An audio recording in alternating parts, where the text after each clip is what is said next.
Sir সবাই একটু সামনে দাঁড়ান, দিদি ভাইরা আসো। এখান থেকে ভারত 200 বছর পিছিয়ে গেছিল, ঠিক আছে? এখান থেকে ষড়যন্ত্র প্রথম। ম্যাডামরা আসো, সব একসঙ্গে বলছি। আমার নাম হচ্ছে মিঠুন সাহা, ঠিক আছে? মিনিস্টার অফ ট্যুরিজমের আমরা গাইড। আমরা এখান থেকে যে সরকারি জায়গা, এখান থেকে একটা গাইড যাই গোটা লালবাগ শহরটা ঘুরাই। আপনার কোনো আর হেডেক নেই, কোনো রাস্তা চিনার কোনো অসুবিধা নেই, কোথায় পার্কিং করবে তারও চিন্তা নেই, টিকিটেরও চিন্তা নেই। আপনার আমার পুরো দেয়। ম্যাডাম এটা সামনে চলে আসুন, কী বলছি না ভালো করে শুনবেন। দেখেন সামনে ঝিল, মিডিল পজিশনে চর, আবার যখন গাড়ির সামনে যাবো ইউ টার্ন, ঘোড়ার খুঁড়ে মতো বেঁকে গেছে।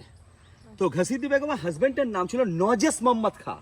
সে নজেস মোহাম্মদ খাঁ ওনার বেগমের জন্য 1750 সালে একটা আর্টিফিশিয়াল ঝিল তৈরি করেছিলেন। কি কারণে?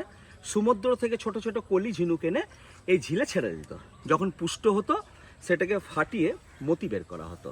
আর এই মতি নিয়ে ঘসিদি বেগম এবং নজেস মোহাম্মদ খাঁ বিজনেস করতেন, কারণ তখনকার দিনে সোনার থেকে মুক্তের দাম বেশি ছিল। সেখানে মুক্ত সংগ্রহ করার জন্য ঝিনুকের চাষ করা হতো বলে ঝিলটির নামকরণ হচ্ছে মতি ঝিল। বোঝা গেল?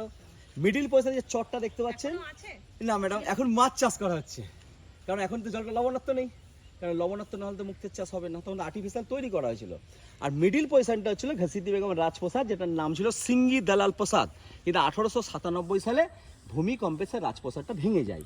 কিন্তু এখান থেকে যে তিনি এত মুক্ত সংগ্রহ করতো, মুক্ত রাখতো কোথায়? এখন তো লকার সিন্ধুক ব্যাঙ্গে রাখবে, জানলা দরজা বিহীন গুপ্ত ঘর, যার মধ্যে কোনো জানলাও নেই দরজাও নেই, কিন্তু ইতিহাস বলছে এর মধ্যে মুক্ত আছে। তাহলে ঘসিদি বেগম মুক্ত বের কি করে করতো? রাস্তা তো নিশ্চয়ই ছিল, আমি জানাবো, আমার সাথে এগিয়ে আসো।